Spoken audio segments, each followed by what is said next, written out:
Just to let everyone know, so this meeting will be recorded and we're hoping to have it posted on our Move-In website here within the next couple of weeks, just so that way you can reference all of the information here, as well as any of the questions that were asked and answered.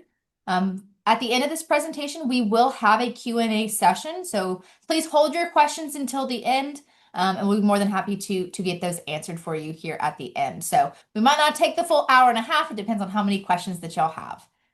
So we'll go ahead and get started with introductions. Again, thank you all so much for joining us. My name is Bailey Farmer.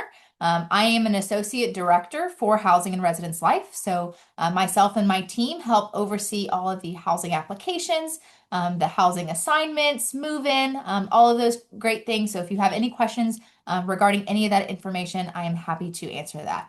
I'm going to go ahead and pitch over to Nick so that way Nick can introduce himself. Hi, folks. My name is Nick Ramos. I am one of the area coordinators here. So when you move in, you'll see me out and about and around in our complexes. And now I'm going to pass it on over to my colleague Justin. Hello, everyone. My name is Chasten Conway. I'm the Assistant Director of Res Life. So I oversee Res Life and Conduct. So hopefully you won't talk to me in that capacity because you're going to be sweet angels and you're not going to do anything bad. But ultimately, I help supervise Nick and the RAs and all that kind of stuff. So we help manage you once you get into the buildings.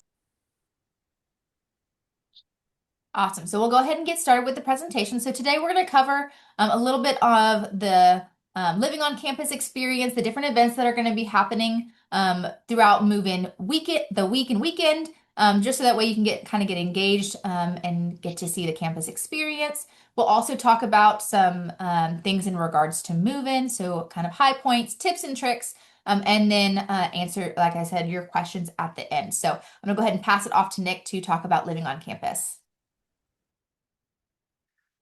Alrighty.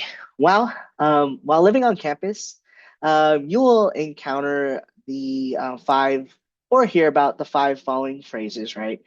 So the first one, what is an RA? In my opinion, one of the most important pieces of residential experience. So an RA is a resident assistant. Usually they're the first people you'll meet after moving in. Typically, when you arrive, you will find their welcome letter in your room, which will introduce themselves.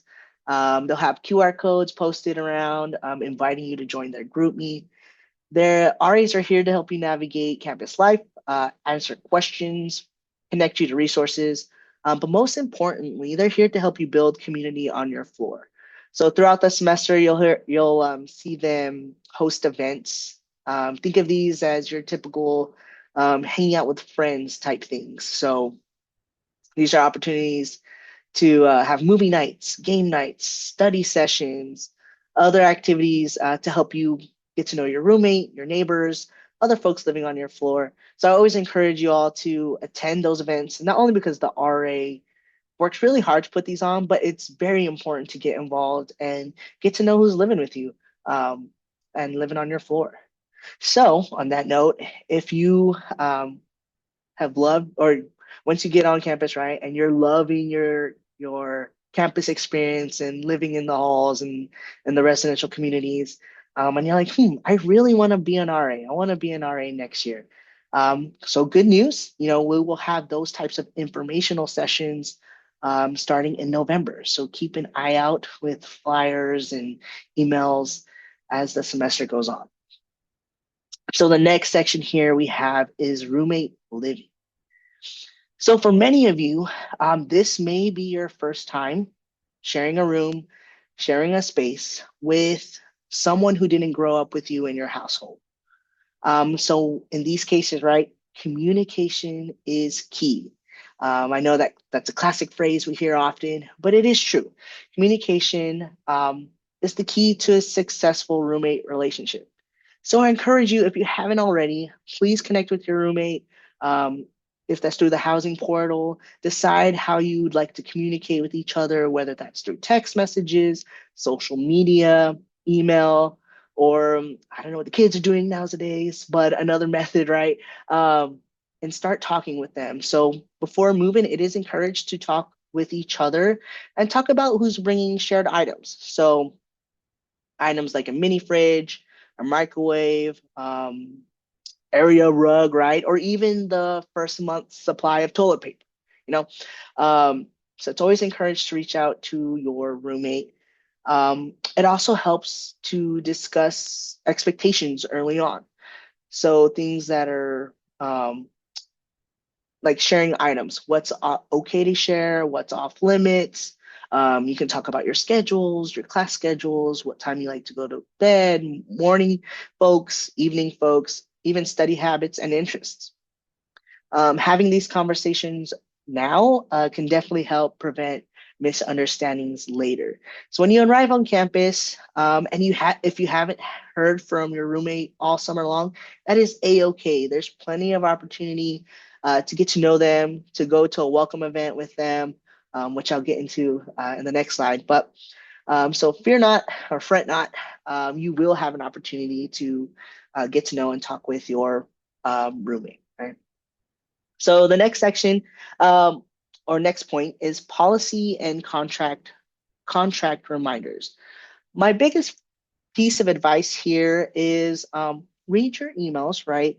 I know you do get a lot from UT or UT San Antonio, and um, when living on campus, it's very important to read our housing emails as well because we send important information throughout the summer and academic year, and these would include reminders about our housing policies, our move-in expectations. They're also in your housing portal as well, so if you don't want to filter through your email, they do appear in that communication area. So on that note, you do want to make sure you understand what items are permitted in the halls and what items are prohibited. So please take a few minutes to review those expectations, which have been emailed out. That will save you time and frustration during move-in. Um, and on a side note, or main note really, we do like to highlight that pets are not allowed in our communities unless it is an approved emotional support animal, and that has gone through our approval process through the UT San Antonio Student Disability Services Office. Okay, so please don't bring your pets to move in unless they're approved emotional support animal. It's hot. You don't want the pets to sit outside, protect their little paws. But I did just want to mention that information there there, right? Next point is our health and safety checks.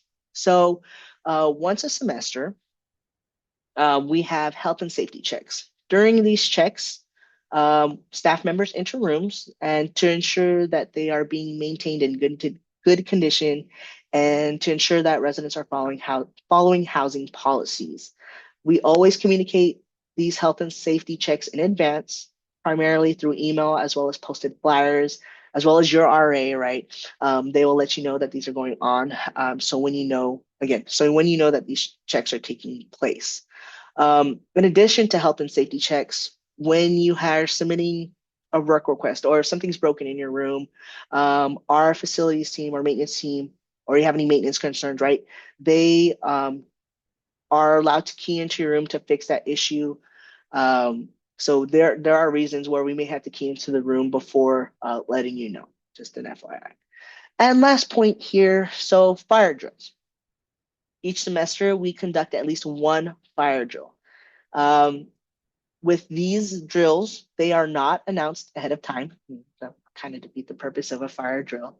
However, the most important thing is to remember that anytime you hear the fire alarm going off, treat it as a real emergency. Leave the building immediately and follow staff directions.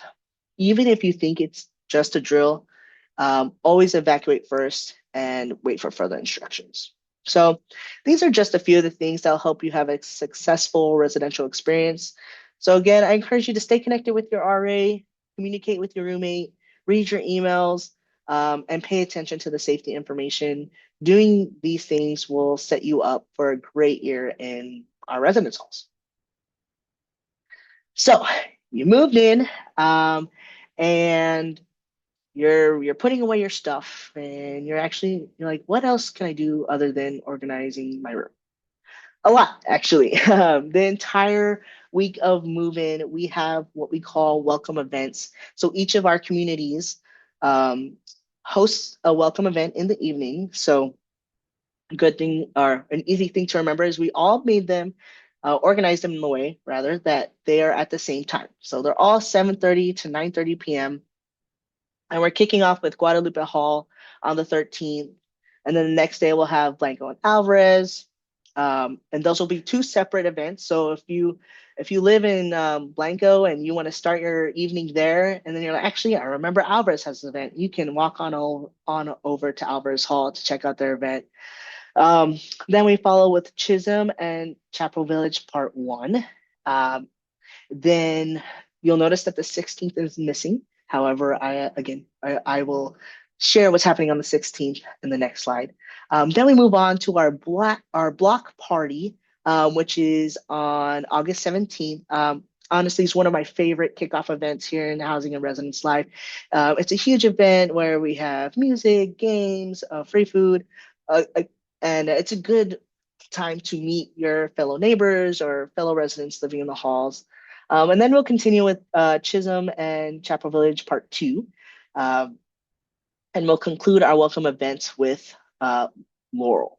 So there's plenty of things to do during move-in week. So when you move in, we don't want you to go back home. We want you to stay on campus, get to know your floor, get to know your neighbors, and go out and experience these wonderful welcome events that are for you. They're the reason we're hosting all these engagement opportunities is for you to come and enjoy them.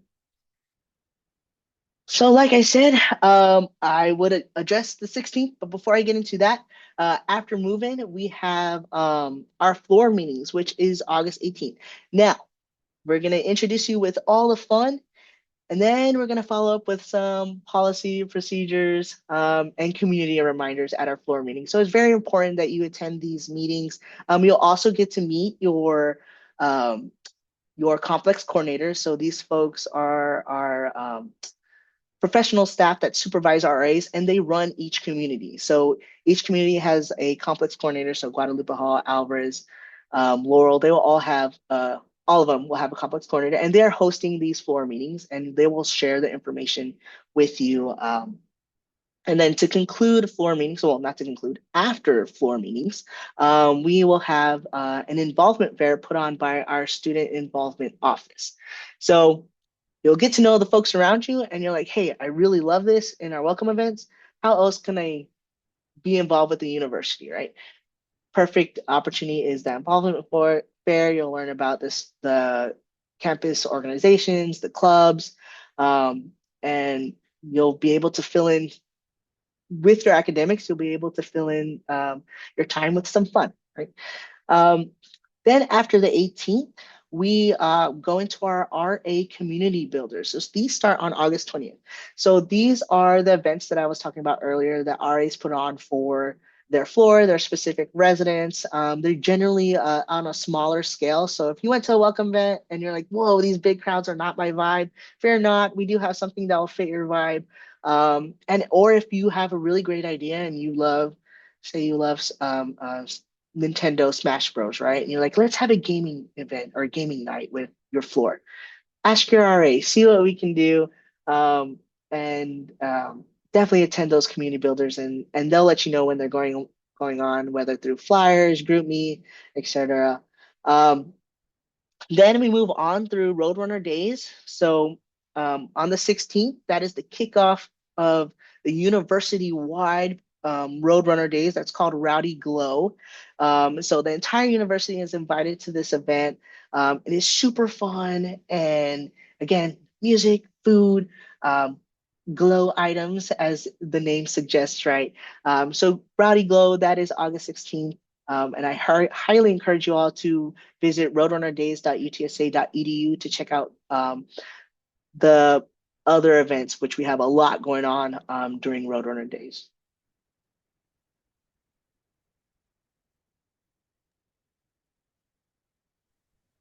All right, so here comes my less fun piece of information. So Nick got to talk on all the really fun events that are happening, and I get to take more of the boring stuff on talking about the different services on campus, as well as just kind of the move-in experience as well. So, when living on campus, underneath the umbrella of campus services, there are different things for you to add on or to purchase. One of them is meal plans. So meal plans are live on your housing portal. You do need to make sure that you selected a meal plan before the start of the semester. So then that way it'll appear on your tuition and fee bill. You can make changes up until September 3rd, which is the 10th class day. That's census date. So census date is something that you're going to hear pretty frequently on campus. So make sure that you've kind of bookmarked that and added that to your calendar. It's an important date for financial aid, for payment plans, for class registration, things like that. So like I said, you are able to select your meal plan on your housing portal. If you have any questions about doing that, either feel free to reach out to us or you can email campusservices@utsa.edu. Their email is at the bottom. They're also really active on Instagram, so definitely make sure that you follow them. If you are bringing a car, you are required to purchase a parking pass. Now, I'm going to say this because this is going to be questions at the end. I already know it. July 1st, July 1 is when parking passes open. So you're not able to purchase a parking pass yet, but you can starting next week as long as you have registered for classes by then. So if you are an incoming freshman and you haven't registered for classes yet because your orientation is in July, you have to register for classes before you're able to select your parking permit. But just make sure that you've done that by move-in so that way your car is able to be on campus. If you're not bringing a car, no worries. I was that student. I didn't have a car on campus. But there are different ways to both navigate the main campus, the downtown campus, as well as San Antonio. So we do partner with the VIA, that's the San Antonio transportation system. As a student, you're able to get a free bus pass to ride the VIA around San Antonio. So if you wanted to go to different parts of San Antonio, if you wanted to go to like Walmart or HEB, you can ride the VIA. There is a Go Mobile Plus app that you would have to download to get your bus ticket. If you were just riding around for the main campus, we do have the campus shuttle. It's called the Runner, and there is a Runner app for real-time routes, time of arrival, tracking of the shuttle service. I know that this is a lot of information. We will be sending you an email in July with a helpful apps and links email. So all of this kind of information will be sent to you. So don't feel stressed if you can't remember all of the different apps and links. We will be sending that to you. All right, move-in days. So these are the move-in dates. So it is August 13th, which is a Thursday, through Sunday, August 16th. We have a Thursday, Friday, Saturday, and Sunday. We are trying to get everyone moved in by the 16th.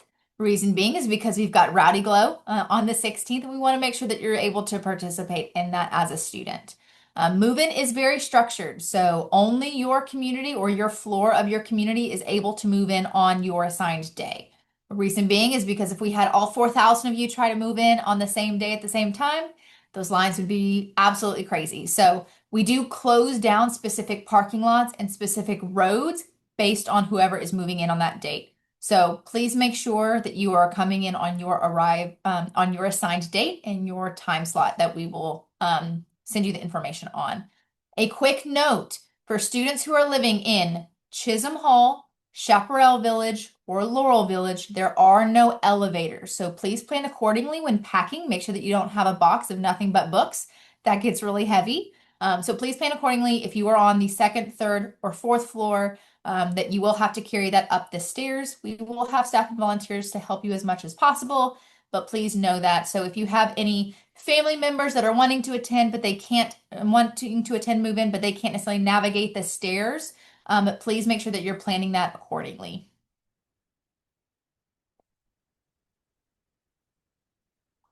And then the step-by-step instructions. So you got an email today with step-by-step instructions, but here they are again. And you'll get this over the course of the summer as well. So step number one, you're checking in. You're checking in at BK5. That's Brackenridge Lot 5. We will send you a Google map link to get there. That's where you're going to arrive at your time slot. for you to pick up your key to get into your room. You'll also get the move-in map and where you need to be going for the next part. Step 2 is you're going to follow our route around campus. Again, campus, a lot of roads are made one way to support the move-in process. So if you just Google Maps Chisholm Hall, you're not going to get to where you need to go for move-in day. You have to make sure that you're going to the location that we sent you so you can start that route in the correct direction. Once you get to the different residential lots, that's where you're going to be unloading. So you're going to be pulling up, you're going to unload your vehicle with the help of our staff and volunteers, and then the driver of the car is then going to immediately relocate the vehicle to the parking area. There is no parking here. If you park your car and you leave it unattended, you will get a ticket because we want to make sure that there's enough space in the lots for everybody who has to unload to be able to have the space to do so. Once you are relocating your car, you're going to park it in Brackenridge lots 1 and 2. If you are coming for orientation, BK 1 and 2, that's where you parked for orientation. If you're a returning student, it's the parking lots in front of the Convocation Center and the Rec Center. So that's where you're going to park, and then we will have staff and volunteers on golf carts to bring you back up to your community so that you don't have to walk. So as long as you follow our process and our instructions, you'll have a pretty smooth and easy move-in experience. And next slide. So here are some key tips and things to know. Number 1, weekly emails. You are getting a weekly email every single Wednesday in regard to preparing for campus. So whether that be your what to bring, what not to bring, your move-in date, your time slot, where to go, what to do, helpful tips and tricks, all of that is being sent to you every single Wednesday. So please make sure you're checking your email regularly. Moms, dads that are on this Zoom, please make sure you're reminding your student to check their emails regularly. Number 2, pack light. So many students show up with U-Haul's worth of belongings, and the U-Haul is bigger than their room. So pack light. The more you move in August, the more you're going to have to be moving out in May. And also try to coordinate where able with your roommate. So that way you don't wind up with 3 mini fridges, 3 microwaves, 3 coffee pots, and 3 air fryers in a Chisholm Hall unit, right? You want to make sure that you are not just cramming all of the stuff in your room and that you're leaving enough space to walk. Number 3, we will be enforcing this year. We haven't in previous years, but there is going to be a limit of 2 cars at move-in. So only 2 cars will be let into the residential lots for unloading. If you're bringing 3 cars worth of items, you probably have too many items. So please make sure you are bringing only 2 vehicles, whether that be, family member's car and student's car. Just make sure that you're only limited to 2 cars in the residential lots for unloading. Any other cars outside of that will be directed to the BK 1 and 2 lots for parking. We also recommend that the students not drive. Obviously, you ride in your car, but we recommend that either mom, dad, or a family member drive, so then that way the students can stay with their items after they have unloaded, and then mom, dad, whomever can then relocate the cars. The students can work with our staff and volunteers to move their items. I would like to iterate, you are not limited to the number of helpers. If you want to bring 8 helpers in your 2 cars, have at it. You're just limited to the 2 vehicles. Again, making sure you're checking in at BK5. If you try to go to your community first, you will be turned away and you will have to take a much larger loop around campus to start at the correct location. And if you start at the wrong location and then you miss your time slot, you might be delayed even further. So please make sure you're arriving at BK5 at your time slot. Now, I've been saying this a lot. What is a time slot? Well, the time slot email is coming out on July 20th, and that's where you get to sign up for what you want your time of arrival to campus to be. So time slots will be anywhere from 9 a.m. all the way up until 3:45. So 9 to 4 is the overall move-in time. And you get to sign up for what 15-minute block of time you want to be arriving to campus. You don't only have 15 minutes to move in. It's just the 15 minutes to schedule your time of arrival. So that way, again, we don't have 1,000 people showing up at 9 a.m. at the same time because they want to beat the heat. We want to kind of space you out throughout the day. So then that way, again, we have enough staff and volunteers and move-in bins and all of the resources. So that way we can get you in and out of the parking lots and out of the August heat.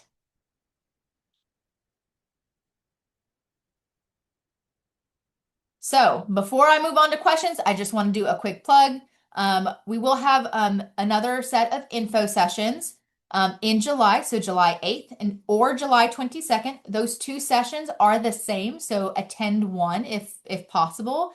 They'll be from the same time from 6 to 7:30, and they'll be on this same Zoom link, so you can still use the same Zoom link. We will re-email it to you again on those days as well. But in those, we're going to go into the move-in process in a lot more detail as far as where Alvarez Hall residents need to be following the move-in route and where they're going to be unloading, where the Chisholm Hall residents will be unloading, all of that information. So we'll provide a lot more detail as far as what you need to do and where you need to go for move-in specifically. Now, what I'm going to go ahead and do is I'm going to open up for questions. On Zoom, there is a Q&A button, so you can go ahead and click that Q&A button, type them into the Q&A chat, and then we'll go ahead and do it from there. We're asking you not to unmute yourselves and ask the question directly, just because there is quite a few of you in this chat, in this meeting, so we want to make sure that we can answer everybody's questions. So I'll go ahead and pause there for just a second. Y'all go ahead and drop your questions and we'll get them all answered for you. So how much are parking passes? Parking passes depend. We don't have the parking rates set yet. They haven't been announced, which is why they're not available yet. They'll be announced for July 1. You will have to purchase the housing parking pass. Do you have to select a time for a late move-in day? If you are moving in outside of those 4 dates because you have chosen to move in on August 17th, you will not need to schedule a time slot because you'll be a much smaller group of students. However, there will not be available like open parking for you to park. You'll just have to find a parking spot. And there also will not be staff or volunteers to help you move in. Do the dorm beds rise or lower? Nick, do you want to go ahead and answer that question? Yes. So they do. However, we ask that you do not do that yourself. When you arrive on campus, we will have a QR code posted around the building. We generally also have tabling for our maintenance and facilities team. Please submit a work order request. And you'll hear that phrase a lot throughout living on campus. And we'll have staff to help explain that process to you. But to avoid injury to yourself and others, as well as damaging the furniture, please submit a request in order to get your bed lowered. There was a quick question about if you can't make your assigned date and time and you need to move in on August 17th, do we need to notify anyone? Yes, if you are requesting to move in on August 17th, please send us an email so that way we can expect your arrival. This just helps with our planning to make sure that we have enough staff coverage in the office. Otherwise, the line might be significantly long for August 17th. So please make sure that you do send us an email to let us know. Nick, when do you move out in the fall for winter break? So if you would like to stay throughout winter break, you can. We do just ask that when we send the email out and flyers indicating whether you are going to stay throughout the winter break, please let us know that you are. We do not kick anyone off out of winter break. However, resources are limited, such as the dining hall hours and eating options. So if you do choose to go home, you definitely can. But if you're like, hey, I want to, get some extra hours in working at my off-campus job during winter break, that is definitely an option for you to stay here. There's a question on, are stairs the only option when moving in, or can we use an elevator? So Alvarez Hall, Guadalupe Hall, and Blanco Hall have elevators. That's why we've split the building between different floors. So that way there's the least amount of impact to the elevators. If you are living in Chisholm Hall, Laurel Village, or Chaparral Village, there are no elevators. You will have to use the stairs. So just make sure that you are planning accordingly depending on where you are living. Does a Blanco Hall double come with a bookshelf or enough space to have a bookshelf? None of our communities have bookshelves. They all have nightstands, they have dressers, they have desks, and they have either a closet or a wardrobe, depending on your floor plan. All of that information is listed on our website. If you go to housing options and select your community, All of the measurements and the furniture is listed there so you can reference it. You can bring in whatever additional furniture you want. You just cannot remove any of the furniture that we have provided. If I want to bring my car, but my mom and brother want to help me move with their cars, how would I go about that? Load up your items within 2 vehicles, either your car and your mom, or your car and your brother's, or just your mom and brother's, either one. Only 2 cars will be let into the unloading zone. So the third vehicle will need to drive straight to BK1 or 2 to park there. You are not able to bring 3 vehicles through the unloading area. What about early move-in? Is there a time slot, volunteers, etc.? Any students who are moving in early will be sent their specific information regarding that process. We have not started reviewing the early move-in requests. So students who have submitted an early move-in request will be sent information starting next week. When will housing bills be available? Great question. Housing charges and meal plan charges will be posted to your account beginning July 1. That's also when you can start seeing your overall tuition bill to the university to set up any payment plans. Housing charges are added to your tuition and fees bill. So there isn't a monthly payment you have to make directly to our office or any payment plan you have to set up with our office. All payment plans are set up institutionally. So it's a default is kind of the 3 installment plan, but all of that can be managed on your My UTSA account. For those doing SOSA, how does their process work? I'm assuming that's in regard to early move-in. SOSA sends us a roster of who's been approved. So if you have not gotten an approval from our office, then you are not approved. So please keep an eye on your email for an approval from us. Again, if you haven't received something from our office directly, then you have not been approved for early move-in yet. Are the dorm beds loft style or is there a desk under the bed? Nick, do you want to answer that? Yes. So this depends on the community that you are living in. Um, where you would see loft style is in our Blanco Hall community. All other communities do not have the desk underneath. It is usually next to that bed. Speaking on lifting your bed, what does fit under is our set of drawers that we provide. And then if you provide your own mini fridge, it will fit under if your mini fridge is 3 feet or shorter. There's another question, Nick. Will RA checks happen while we're not there? They have an ESA and they want to make sure that their ESA is put away. Yes, and so your RA will coordinate with you what time. So if you are worried about your ESA, they will coordinate a time to go to your room for that health and safety check. As long as you're in communication with your RA and the RAs on your floor, fear not, we will definitely help you set a time so that you're creating a comfortable environment for your ESA. All right, so I saw a couple questions about the time slots. Do they only have 15 minutes? Can parents help? The 15 minutes is not as long as you have to unload. It's just to schedule out the people's arrival to campus. So you don't only have 15 minutes to unload, although we typically get you done within 15 minutes as far as the unloading process. But once you get to your room, you have all day to unpack, set up your room. Your parents, there isn't a specific time your parents have to leave by. Now, the shuttle services to bring you back to your parked car end at 4 p.m. But if you just want to walk to BK1, you're more than welcome to do that and you can leave at any time. There's a question about auxiliaries or moving in earlier than August 8th. More than likely, we would not be able to accommodate that because we do have summer move out that happens August 5th. And so we need time to be able to turn over our units. So more than likely, that would not be approved. If you submitted an early move-in request, we can review it. However, plan for August 10th being the earliest that we'd be able to get you moved in. Nick, my daughter will be in Blanco. Can the students control their own thermostats? Maybe you can answer that broadly, maybe not just for Blanco. Yes, so we do have thermostats located in the rooms for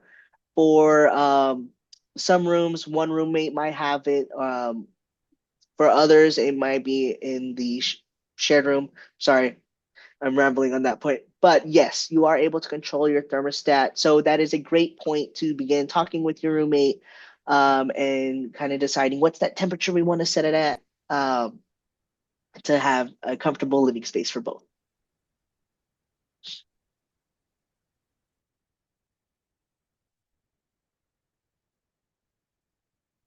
Are we allowed to place shelves on the wall, Nick? We do ask that you please do not drill any massive holes into the wall. We do ask that you use command strips or small thumbtacks if you are placing things on your wall and you want to make it more homey. Um, just because we want to minimize the damage that happens in the units. So yes, and right. So no massive damage, no massive holes, thumbtack level, as well as command strip level. All right, question about parking. So can I keep my car in a designated space the day I move in with a parking pass? So all parking will be in BK1 and 2 for this move-in period. Once move-in is over at the end of day, August 16th, which is the Sunday, you're able to go get your car and bring it up to the residential lot. So resident lot 1, 2, 3, 4, or 5. You can go and park it there. Even if you have a housing parking pass, you cannot park in the resident lots whenever we're having active move-in. We empty the lot completely so everybody can move in. So you won't be parking in a resident lots during those 4 days for move-in. Afterwards, have at it. You're able to move your car into the resident lots. There's a couple questions about if you can't make either your move-in date or the 17th, please send us an email. We'll handle your situation directly, since that probably doesn't pertain to the overall group here. So if any of your situations or questions exist outside of the set move-in date of the 13th, 14th, 15th, 16th, or the optional date for the 17th, please send us an email.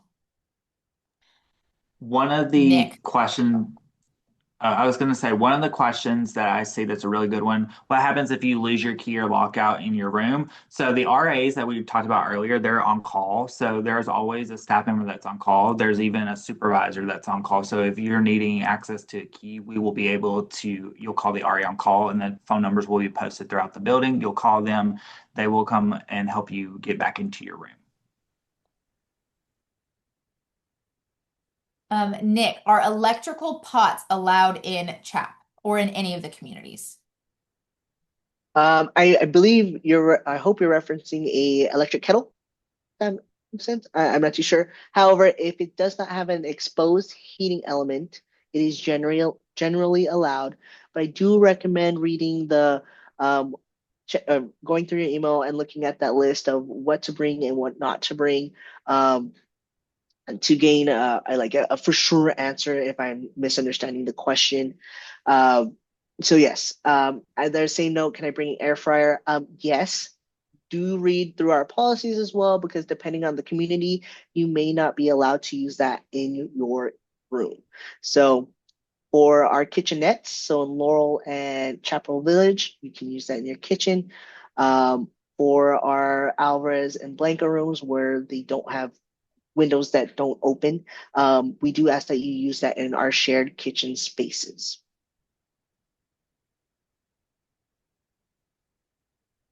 There was a question about can they rent bins to help with move-in? We will have bins available at each of our communities to help with getting your belongings from your vehicle to your room. Now, these bins are very limited, and you only can have one per student. So we do recommend you bring your own wagon, your own dolly, your own transportation vessel to carry things from your vehicle to your room, just so that way, again, we can try to get you out of the parking lot as quickly as possible because, speaking from experience, it's hot out there. We don't want you to have to stand out in the August heat on a bunch of asphalt because it gets, you start cooking a little bit. So definitely try to bring your own wagons or receptacles to get your things moved in as quickly as possible. There's a question, I've seen a couple of questions about have the rooms been cleaned? As well as is there any way that they can take tours? So first question, yes, the rooms get turned over and cleaned. during the summer time. So yes, your room's going to be clean when you move in. Now, for those of you who maybe have a kind of like you're a little more of a clean freak like me, you might want to bring your own materials to do a quick wipe down. Now, these rooms have been unoccupied most of the summer, so even though they've been cleaned, by the time you move in, there might be a small layer of dust. So bring your broom, your cleaning supplies to be able to do a quick wipe down if that's something that you feel like you're going to need. In regards to taking tours, we are offering tours on our website. There's an option for tours. You can click that and schedule a tour based on whatever day and time works for you over your schedule for the summer. Just important to note, we are not touring Alvarez Hall, Chisholm Hall, or Blanco Hall. You can see Laurel Village, Chaparral Village, or Guadalupe Hall. Those are the only ones that are going to be open for tours. If you're living in one of those other communities, we do have virtual tours on our website if you want to take a look. When do meal plans start? Meal plans start August 13th. So the day that you move in, your meal plan will be active for you to be able to utilize. And for families that are coming to help with the move-in process, even if you don't have a meal plan, you can just pay with a debit card, credit card at the cafe if you want to go all eat together in the cafe. There is a question about downtown housing. Downtown housing has been announced that we will have a downtown housing option available for fall 2026. If you are a student that has a major that is moving downtown, you have been sent an email with a link to fill out an interest survey. So the downtown option is very limited and not all details have been finalized. So please refer to that email and that survey link.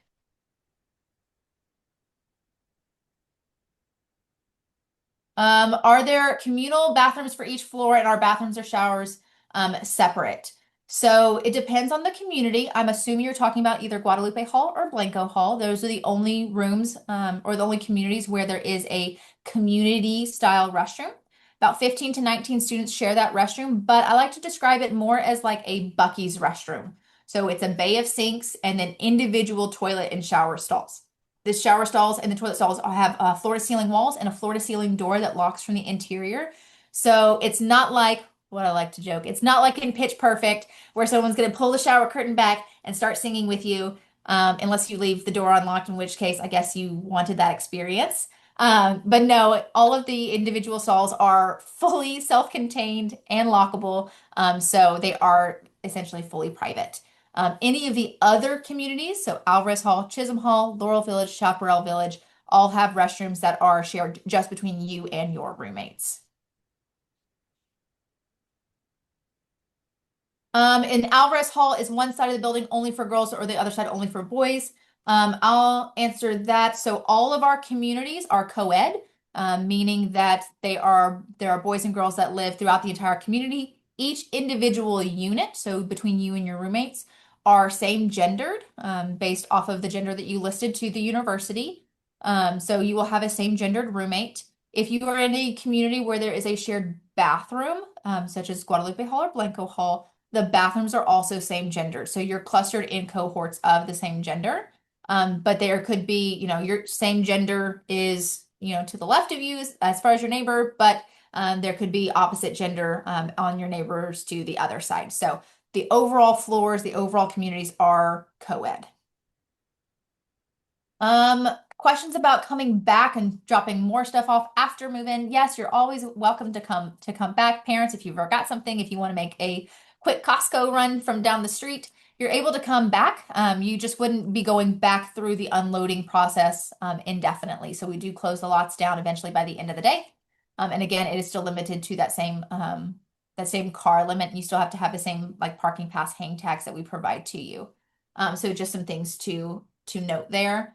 But yes, you have all day to move in. You have all day to unpack your items. We just try to structure things and try to get you out of the lot to allow the next people to unload. There's questions about meal plans. So meal plans in regards to what type of meal plan you're able to select. That is new as of this year. Campus Services did have a change of policy as far as what meal plans are available to the freshmen, sophomores versus the upperclassmen. So if you've any questions regarding that requirement, please reach out to Campus Services directly, and you can email them at campusservices@utsa.edu. Questions about opting out of housing, please send us an email directly and we can walk you through your options. Are the bathrooms cleaned by resident staff or are students responsible for cleaning them themselves? Nick, do you want to answer that question? So, students are responsible for cleaning their own bathrooms and restrooms. However, in the Guadalupe Hall and Blanco Hall, where there is a communal bathroom, our housekeeping staff does clean those restrooms. However, that still means you must flush your toilet, clean up after yourself, remove your personal belongings from the restrooms and things like that. Don't leave it a mess, right? Treat it with respect as you would your own restroom at home.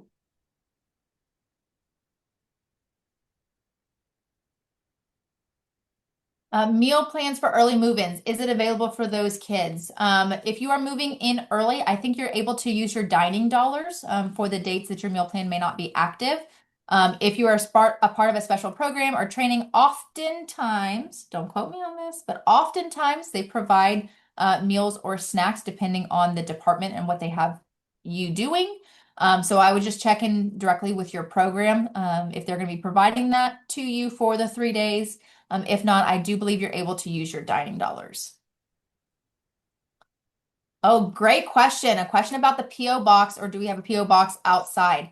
So, if you are trying to receive packages or mail or anything like that, we do not receive USPS mail within housing. So that's United States Postal Service. So if you're trying to receive letters, checks, anything like that, we do not receive that. You would have to rent a PO box from the UPS store on campus.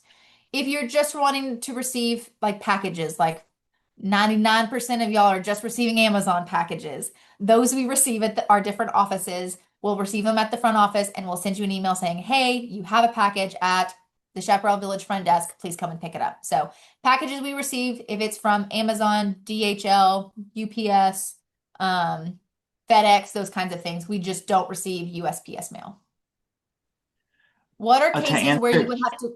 Oh, go ahead, oh, Chasten. You got it. sorry. No, you're good. What cases would you have to pay for a wall damage in your dorm room? So again, kind of like Nick said, it's a case by case basis. So we understand wear and tear happens in a building. So if you're putting thumbtacks in the wall or whatever, yes, that is normal wear and tear. You're not going to get charged for that. However, if you are, mounting your TV, which is not allowed, you're going to get charged for those damage that you put in that wall. So being realistic, so like I even talk about curtains. I would do a tension rod. I would not install hardware because love all the students in the world, but parents, you're gonna do it the right way, and then at move out, they're just gonna rip it out, and then there's gonna be huge holes, and then whenever they get charged, and that will be different. So normal wear and tear we expect, we know that's gonna happen, but whenever it's like, okay, we definitely didn't read the handbook before we put contact paper on the wall, which is also another thing that is not allowed.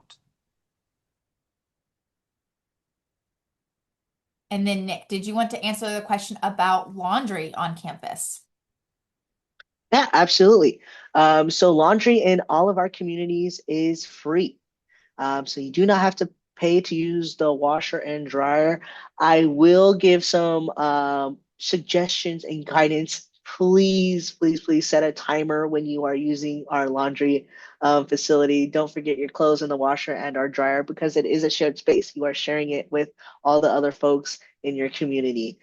So please continue to be mindful of timeliness and set those timers of how long, when to go change your laundry and take it out of the washer or dryer. And where are the laundry rooms? Absolutely. So in all of our halls, so Alvarez, Guadalupe, Blanco, and Chisholm, there is a laundry facility on each floor. In our villages, so Chaparral Village and Laurel Village, we have these areas that are called our neighborhood centers or NCs. And in the villages, they are also social areas. So you'll have the lunchroom in the neighborhood centers, as well as a lounge area to where you can watch TV, get some studying done, and a community kitchen as well. Awesome. And there was a question in the chat, Nick, about how do students get in touch with their RA? How do they know who their RA is? Absolutely. So during move-in, you will see them out and about and around. All RAs are required to leave a welcome letter in your room. So the easiest way to be in the know with the RAs is join their group meet. You will see them also present out and about on their floor, on your floor, and their doors are designated in a way where you know which door is an RA door. So if you're more of a, like an in-person conversation type, um, you can definitely go knock on the door, see if they're available, or if you're like, let me give them a quick chat. Definitely join that group me. That is the best way to get a hold of them. All right, there's a question about what do current residents wish they had known before moving into Chisholm Hall? Most students say that they didn't know Chisholm didn't have elevators. So that's kind of the biggest thing to note, especially when preparing for move-in, that there are no elevators. There's questions about community kitchens, specifically for Chisholm, but Nick, do you want to talk about the community kitchens in all of our communities? Yes, so each community has a community kitchen. Now, the number of them does change depending on which community you live in. So Chisholm Hall does have one on the first floor. Alvarez Hall, theirs is on the second floor. In our villages, all the community kitchens are located in those neighborhood centers. And then at Blanco Hall and Guadalupe Hall, there is a community kitchen located on each floor. Are there elevators in Guadalupe Hall? Yes. So there are elevators everywhere except for Chisholm Hall, Laurel Village, and Chaparral Village. So everyone else has elevators. Now, I will say in regards to move-in, I recommend that if you're willing to walk up the stairs, your move-in process will be a lot faster. Just because there do start to be really long lines for the elevators, and with the move-in bins only about one student per elevator typically fits. So if you're willing to pack light and have things in like those big blue IKEA bags are chef's kiss amazing at move-in. You definitely move in a lot faster. And again, we have staff and volunteers there to help you move up all of your items. Does a Chisholm Double have a kitchenette? No, none of our communities have a kitchenette except for Laurel Village and Chaparral Village. So all of our resident halls do not have kitchenettes in the rooms, but they do have a community kitchen located somewhere within the building, depending on where you're living. All right. Any more questions? I definitely appreciate how engaged you all are. You've been having a lot of really great questions. I definitely appreciate it. As one of the staff members that answers the student housing email, it's really appreciated to be able to get all of your questions out so we have, less emails. Is there anything not on the what to bring list that we may need to bring? The list is not comprehensive. It's a really good starting point. As far as necessities, you probably don't need to bring anything that's outside of the list. So that's where you would go into your preferences of what do you want in your room to make it feel a little more homey. What is the estimate for the parking pass price? You can find that on their website. You can see what their pass was for this past year. I wouldn't be able to give you the information as far as what it is for next year. For SOSA members, for anyone moving in early on August 10th, that is your move-in day, and you don't have to move out again until May. So you do not have to move out, to relocate, or anything like that from August 10th to the end of your contract in May. If the parents want to go the next day, where do we park? So if you're arriving or you want to come and visit your student between the 13th through the 16th, you can still park down in BK1, BK2, and we'll shuttle you back up. If you are coming starting the 17th or any other time throughout the semester, you'll have to adhere to all of the visitor parking rules on campus. So you either need to purchase a day pass from Campus Services, it's $7 a day, or you can do the pay stalls, which is $2.50 an hour. So it's up to you starting the 17th. Again, the 17th, that's the Monday. You will need to start adhering to the visitor policies. But again, during those 4 days of move-in, if you park down in BK1 or BK2, we'll shuttle you back up on a golf cart. How do we know what floor the room is for CHAP? So if you have your student, check their email.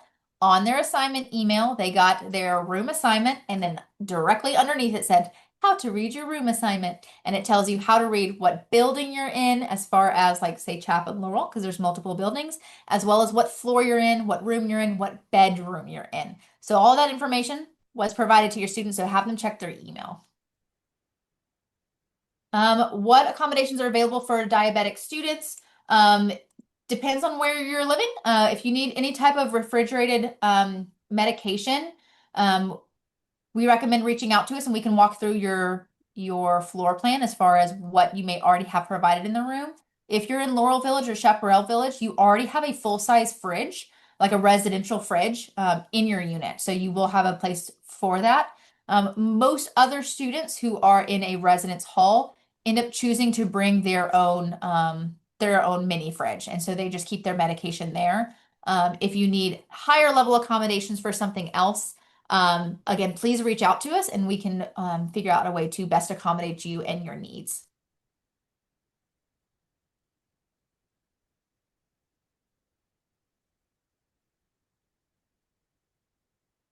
Any other questions? Do we have any mini fridge for rent? Unfortunately not. No, we don't work with any companies to rent mini fridges. That would be something that you would need to purchase on your own.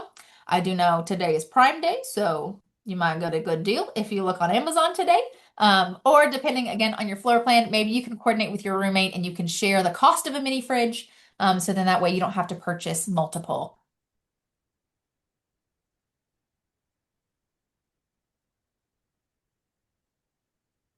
How is it going to work, Nick, with room checks if a student is taking medication?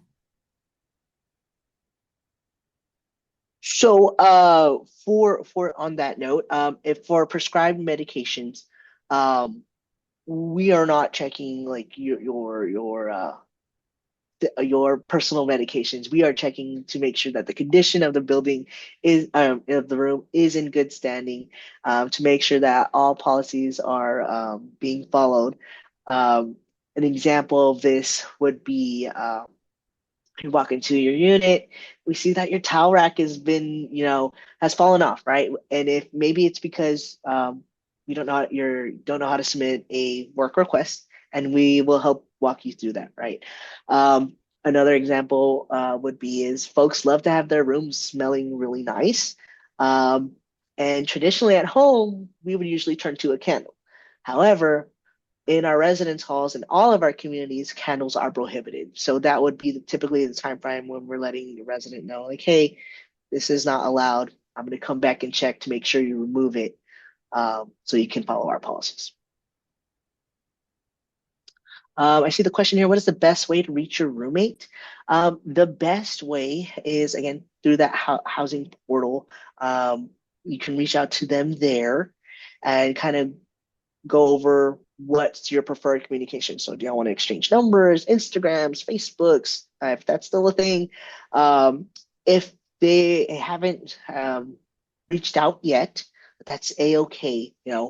We do have those opportunities when you move in, you'll get to meet each other, go to events together, programs, welcome events, and things like that. So if you're not. Yep, I would like to just add to that question. So on your housing portal, whenever you log in, there is a button on the side that says future assignment, or if you're on your phone, if you scroll down, it says future assignment. If you click on that, you'll see your roommate's name, as well as their My UTSA email address. So you can email them there. That's their student email address. Um, if your roommate doesn't respond to you, just know they ghost us too. So, you students are notorious for not checking your emails or responding to your emails. So we can't force your roommate to respond to you, but like Nick said, there's plenty of opportunities to meet your roommate and get to know your roommate at move-in. And also, I was at orientation just last week, and two students who hadn't talked to each other and had never met at orientation, and they just happened to be roommates. So just know that there are also opportunities throughout the summer that you might meet your roommate there. Nick, can they use a candle warmer? Um, as long as it's not an open heating element. So I know there's different variations of candle warmers. So generally, the light bulb versions, since it's a light bulb, is permitted. The electrical open warmers, that is considered an open heating element, so that is not allowed.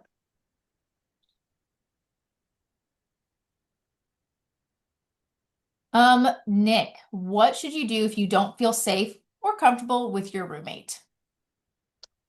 Yeah, so our resident assistants are a helpful guides to help you to help or a helpful resource rather to guide you through a conversation with your roommate.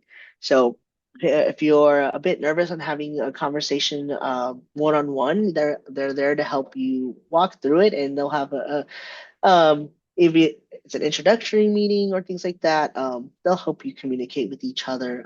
We also have this process called a roommate agreement, and you'll see that posted when you arrive and move in to help facilitate conversation topics like do we want guests over? What time are we studying? What time is our like quiet hours in our own room? What items we want to share, etc. So long answer short, your RA is a good guide or a good resource to help you guide through those conversations. There's a question. Do we have to stick with the A and B beds in the rooms? So, kind of a yes and, like Nick likes to say, if you are in a residence hall where it's a double or a triple room, then the beds aren't exactly numbered as far as, or lettered as far as this is the A bed on the left side or the B bed on the right side. You can just first come, first serve as far as picking that.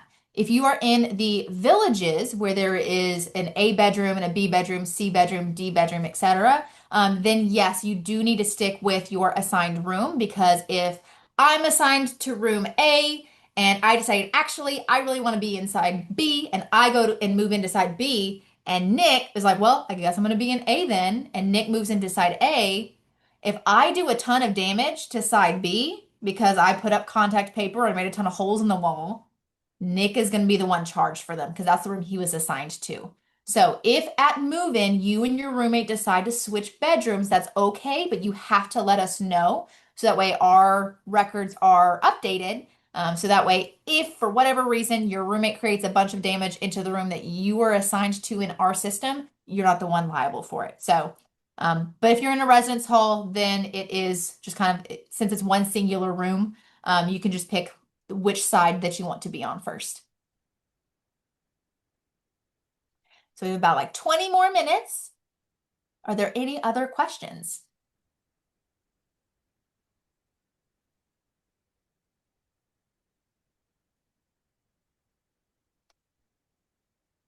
Okay, just to reiterate, we are hoping to get the recording with the all of the information posted on our Move-In website. I don't exactly have an exact timeline for it because we do have to make sure that it meets accessibility guidelines in order to post it. So please bear with us. Please know that you can always email us at studenthousing@utsa.edu. I'm one of the staff members that are responding to those emails. So I promise you your questions will be answered if you do send us an email. When will we know what room we are assigned? Great question. Check your email because if you've signed your housing contract, then you've received several emails about what your room assignment is. If you signed your contract back in March, you've probably received 4, maybe 5 emails with your room. So just reiterating, make sure you're checking your emails every Wednesday, so that way you can make sure to have all of that information.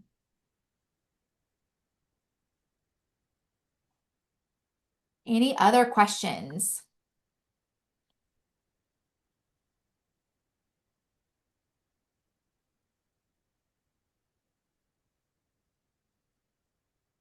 Going once, going twice.